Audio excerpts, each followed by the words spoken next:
कक्षा 9 का अध्याय 13 पृष्ठीय क्षेत्रफल एवं आयतन के बारे में पढ़ रहे हैं। उसमें से हमने 13.1 के सभी सवाल हल कर लिए। उसमें घन व घनाभ के पृष्ठीय क्षेत्रफलों पर आधारित प्रश्न थे। अब हम बेलन के पृष्ठीय क्षेत्रफल पर आधारित प्रश्नों को हल करेंगे। बेलन के पृष्ठीय क्षेत्रफलों को निकालने के लिए सूत्रों को हमने पिछले वीडियो में बता दिए। अगर आपने वो नहीं देखे हो तो एक बार उसको देखिए, उसी के बाद आपको प्रश्न अच्छे से समझ में आएंगे। तो देखते हैं प्रश्नावली 13.2 का पहला सवाल।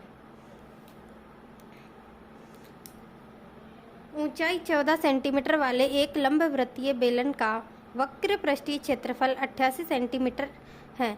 बेलन के आधार का व्यास ज्ञात कीजिए।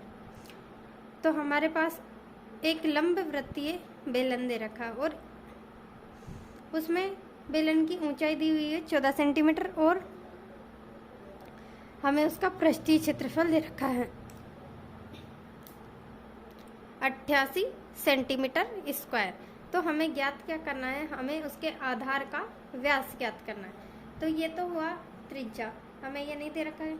हमें ऊंचाई दी हुई है इस बेलन की कितनी है 14 सेंटीमीटर और इसका ये क्षेत्रफल वक्र पृष्ठीय क्षेत्रफल दिया हुआ है कितना 88 सेंटीमीटर स्क्वायर। अब इन दोनों की सहायता से हम इसका व्यास ज्ञात करेंगे। तो देखो, माना लंबवृत्तीय बेलन के आधार की त्रिज्या r सेंटीमीटर है। बेलन की ऊंचाई h 14 सेंटीमीटर है। बेलन का वक्र पृष्ठीय क्षेत्रफल 88 सेंटीमीटर है। ये दोनों चीज़ें हमें प्रश्न में दी हुई है, ऊंचाई 14 सेंटीमीटर और वक्र पृष्ठीय क्षेत्रफल 88 सेंटीमीटर। और हमें ज्ञात क्या करना है, पहले हम r ज्ञात करेंगे, आधार की त्रिज्या, उससे हम दुगना करके आधार का व्यास ज्ञात कर लेंगे। तो इसके लिए हम जानते हैं कि बेलन का वक्र पृष्ठीय क्षेत्रफल 2πr/h।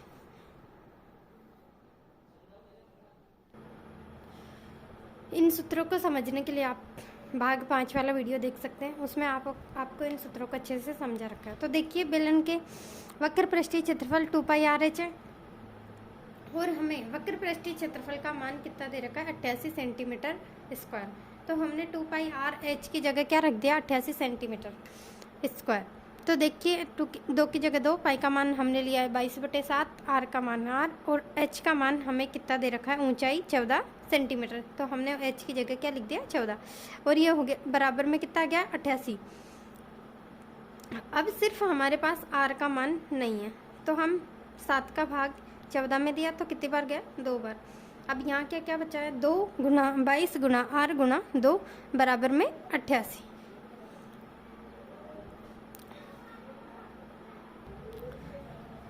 इसके बाद हमें r का मान निकालना है, तो हमने r को आगे रख लिया और 88 के बटे में ये तीनों चीज़ें पक्षांतरण कर दी, 2 गुना 22/2। अब हम इनको काटते हैं। पहले हमने 22 से काटा 88 को, कितनी बार काटा 4 बार, और 2 से काटा 2 को 2 बार और 2 से 2 को काटा फिर ये 1 बार। तो हमारे पास आ गया 1 सेंटीमीटर। वैसे भी देखो 22 का गुणा 2 से करेंगे 44 और 44 का गुणा 2 से करेंगे तो कितना आ जाएगा 88। तो 88 से 88 कट जाएगा तो कितना आ जाएगा 1 सेंटीमीटर। तो हमारे पास ये किसका मान आया r का, और हमें किसका चाहिए आधार का व्यास चाहिए। तो व्यास के लिए हम त्रिज्या का क्या कर देंगे दुगना। अतः बेलन के आधार का व्यास 2r 2 गुना 1 सेंटीमीटर, r का मान हमारे पास है 1 सेंटीमीटर, तो 2 का गुना हमने 1 से कर दिया तो कितना आ गया 2 सेंटीमीटर। इस प्रकार हमने इस लंबवृत्तीय बेलन के आधार का व्यास ज्ञात करा है। अब हम प्रश्न नंबर 2 देखते हैं। धातु के एक चादर 1 मीटर ऊंची और 140 सेंटीमीटर व्यास के आधार वाली एक बंद बेलनाकार टंकी बनाई जानी है। इस कार्य के लिए कितने वर्ग मीटर चादर की आवश्यकता होगी। हमें क्या है, एक धातु की चादर लेनी, उस चादर की हमें ऊंचाई दे रखी है 1 मीटर और उसके आधार का व्यास दे रखा है 140 सेंटीमीटर और इससे एक बंद बेलनाकार, मतलब कि उसमें हमें संपूर्ण पृष्ठीय क्षेत्रफल ज्ञात करना पड़ेगा। इसमें ये ऊपर वाले वृत्त भी शामिल होंगे, इसका वक्र पृष्ठ भी शामिल होगा, दोनों वृत्त सहित। तो देखो कितने वर्ग सेंटीमीटर की चादर की आवश्यकता होगी, तो हमें उसमें कितनी धातु काम में लेनी है वो हमें ज्ञात करना है। तो सबसे पहले हम देखते हैं हमने एक ये लंबवृत्तीय बेलन बना लिया। इसके आधार का व्यास दे रखा है 140 सेंटीमीटर और ऊंचाई कितनी दे रखी है 1 मीटर। माना धातु की चादर से बनी बेलनाकार टंकी के आधार की त्रिज्या r सेंटीमीटर है। हमारे पास त्रिज्या नहीं है तो हमने त्रिज्या को कितना मान लिया r। व्यास बराबर क्या होता है 2r और 2r का मान हमें दे रखा है 140 सेंटीमीटर। व्यास त्रिज्या का दुगना होता है तो ये हमें दिया हुआ है 140 सेंटीमीटर। तो इससे हम त्रिज्या का मान निकाल लेंगे। तो देखिए यहाँ 2r बराबर 140 तो r बराबर 140/2 बराबर 70 सेंटीमीटर। अब ये मान हमारे पास त्रिज्या का आ गया। त्रिज्या इस बेलन की त्रिज्या कितनी है 70 सेंटीमीटर। और हमें क्या ज्ञात करना है, इसके क्षेत्रफल ज्ञात करना है। तो इससे पहले हमें हमारे पास जो इकाई दी हुई है वो मीटर में दे रखी है उसकी ऊंचाई, और ये त्रिज्या हमारे पास आई है सेंटीमीटर में। तो सर्वप्रथम हम इन दोनों इकाइयों को एक ही इकाई में बदलेंगे। तो हमने सेंटीमीटर को किस में बदल दिया, मीटर में। तो 70 सेंटीमीटर को मीटर में बदलने के लिए हमने 100 का भाग दिया तो ये हो गया 70/100 मीटर। अब ये हो गया 0.7, एक जीरो से एक जीरो कट गई और एक संख्या से पहले दशमलव लग गया तो 0.7 मीटर।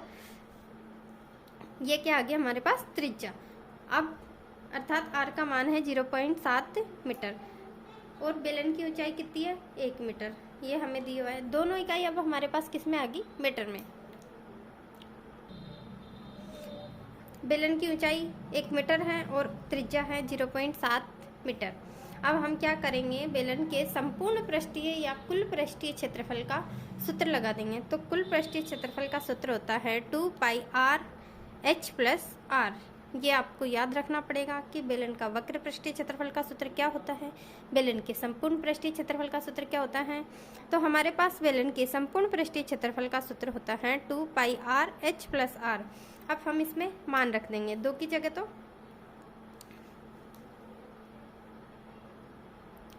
2 की जगह 2 आ गया, पाई की जगह 22/7, r की जगह 0.7 ये यहाँ से लिया है, और h का मान हमारे r का मान 0.7, ये r का मान 0.7 और h का मान कितना आ गया 1। अब देखो ये 7 से इस दशमलव को हटा दिया तो हमारे बटे में क्या ले लिया 0। अब 7 से 7 कट गया, बचा क्या 22 का गुणा 2 से और 1.7 बटे में 10। बटे में 10 क्यों लिखा,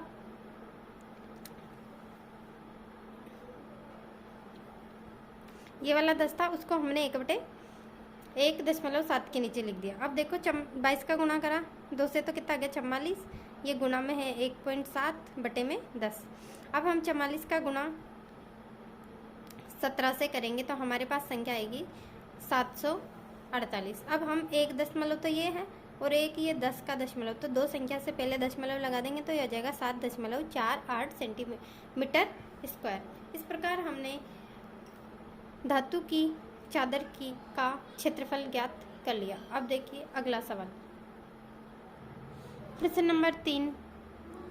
धातु का एक पाइप 77 सेंटीमीटर लंबा, इसके एक अनुप्रस्थ काट का आंतरिक व्यास 4 सेंटीमीटर है और बाहरी व्यास 4.4 सेंटीमीटर है। ज्ञात कीजिए आंतरिक व्यास वक्र पृष्ठ ये क्षेत्रफल, आंतरिक व्यास का वक्र पृष्ठीय क्षेत्रफल, बाहरी व्यास का वक्र पृष्ठीय क्षेत्रफल और कुल पृष्ठीय क्षेत्रफल। 3 चीज़ें हमें इसमें ज्ञात करनी है। तो इस सवाल को देखते हैं। इसमें 2 क्या क्या दे रखा है, हमें एक पाइप की लंबाई दे रखी है तो हमने इसके लिए ये चित्र बनाया है।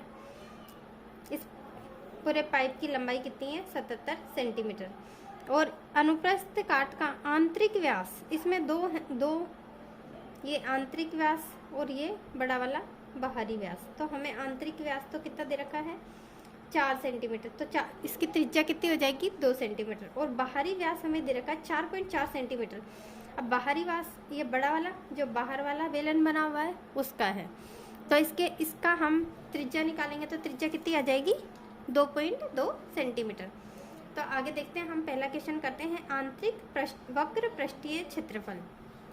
सबसे पहले हम इस अंदर वाले बेलन का वक्र पृष्ठीय क्षेत्रफल निकालेंगे। तो वक्र पृष्ठीय क्षेत्रफल का सूत्र हमने पहले ही बता दिया था। तो देखते हैं कि धातु के पाइप की लंबाई कितनी दे रखी है 77 सेंटीमीटर। अनुप्रस्थ काट का आंतरिक व्यास कितना दे रखा है? 4 सेंटीमीटर। ये देखो प्रश्न में दिया हुआ है 4 सेंटीमीटर। तो आंतरिक त्रिज्या कितनी हो गई? इसको हमने R2 नाम दे दिया। 4/2 बराबर 2 सेंटीमीटर। ये देखिए हमारे पास R2 कितनी आ गई? 2 सेंटीमीटर। अब बेलनाकार पाइप के आंतरिक वक्र पृष्ठ का क्षेत्रफल है 2 पाई R2H।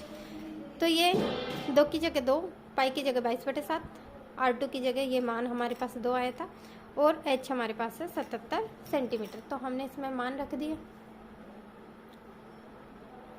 इसके बाद देखिए ये 7 से 77 को काट दिया, कितनी बार काटा? 11 बार। अब इन बचे हुए सभी संख्याओं का गुणा कर लेंगे। 22 का गुणा 2 से करा 44, 44 का गुणा 2 से करा 88, 88 का गुणा 11 से करा हमारे पास आया 998 सेंटीमीटर स्क्वायर। ये क्या आ गया? बेलन का आंतरिक वक्र पृष्ठीय क्षेत्रफल हमारे पास आ गया। अब देखो दूसरा प्रश्न हमसे क्या पूछ रहा था? बाहरी वक्र पृष्ठीय क्षेत्रफल। तो उसके लिए हम एक बार चित्र को देख लें। हमारे पास आंतरिक वक्र पृष्ठीय क्षेत्रफल तो आ गया 968 सेंटीमीटर स्क्वायर। दूसरा क्वेश्चन हमें बाहरी वक्र पृष्ठीय क्षेत्रफल निकालना है। तो ये इसकी ऊंचाई तो वही रहेगी 77 सेंटीमीटर, त्रिज्या बदल जाएगी। त्रिज्या R1 कितनी आ जाएगी इसमें? 2.2 सेंटीमीटर। अब सूत्र यही लगा देंगे, दोबारा से देखते हैं, निकालते हैं। धातु के पाइप की लंबाई 77 सेंटीमीटर, पाइप का बाहरी व्यास 4.4 सेंटीमीटर प्रश्न में दिया हुआ है। इससे हमने बाहरी त्रिज्या R1 निकाल ली, 4.4/2, तो ये आ गया 2.2 सेंटीमीटर। बेलनाकार पाइप के बाहरी वक्र पृष्ठ का क्षेत्रफल का सूत्र होता है 2 पाई R1H। 2 पाई RH होता है। तो हमारे पास यहाँ R1 का निकालना है, इसलिए हमने R1 रख दिया। मान रखा 2, पाई का मान 22/7, R का मान है 2.2 और H 77। 7 से हमने ये काट दिया 77 को, तो 11 बार कटा। इन सब का हमने आपस में, ये 22 का गुणा 2 से करा 44, 2.2 गुणा 11, इन सब का आपस में गुणा करा तो हमारे पास आया 1064.8 सेंटीमीटर स्क्वायर। तो हमारे पास ये बेलन के बाहरी वक्र पृष्ठीय क्षेत्रफल आ गया। अब एक और क्वेश्चन हमसे इसमें पूछा हुआ है, वो क्या है कि बेलन का कुल पृष्ठीय क्षेत्रफल निकाल लिया। उसमें बाहरी वक्र पृष्ठीय क्षेत्रफल, आंतरिक वक्र पृष्ठीय क्षेत्रफल और उसके जो दोनों वृत्त बन रहे हैं उन सबका क्षेत्रफल जोड़ देंगे तो हमारे पास आ जाएगा टोटल क्षेत्रफल। तो इसको देखते हैं। चूंकि पाइप के दोनों अंत सिरों में से प्रत्येक सिरे 2 सेंटीमीटर और 2.2 सेंटीमीटर त्रिज्या वाले वृत्त हैं, अतः पाइप के दोनों सिरों का क्षेत्रफल 2 बाहरी वृत्त का क्षेत्रफल माइनस आंतरिक वृत्त का क्षेत्रफल। तो ये सूत्र है हमारे पास। 2 में बाहरी वृत्त है पाई R1 स्क्वायर और आंतरिक वृत्त है पाई R2 का स्क्वायर। यहाँ से पाई हमने कॉमन ले लिया, R1 का स्क्वायर माइनस R2 का स्क्वायर। इसमें हमने मान रख दिया 2, पाई का मान 22/7, R1 का है 2.2 सेंटीमीटर, 2.2 का स्क्वायर और R2 है 2 का स्क्वायर। अब देखो 2 की जगह 2, 22/7, 2.2 का वर्ग करा तो हमारे पास आया 4.84 और 2 का वर्ग 4। इसके बाद इन दोनों 4.4, 4.8, 4 में से 4 को घटाया तो यह आया 0.84। अब इनको आपस में हल करा तो ये हमारे पास संख्या आई है 22 का गुणा 2 से करेंगे 44, 44 का गुणा करेंगे 0.084 से और उसमें भाग देंगे 7 का, तो हमारे पास आया संख्या 5.28 सेंटीमीटर स्क्वायर।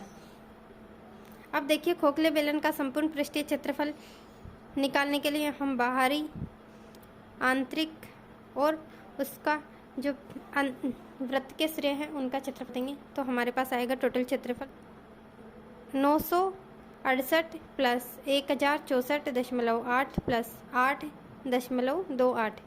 इन सबको आपस में जोड़ा, इन दोनों को जोड़ा तो हमारे पास संख्या आई है 2032.8 और इसमें हमने 5.28 और जोड़े तो 2038.08 सेंटीमीटर स्क्वायर।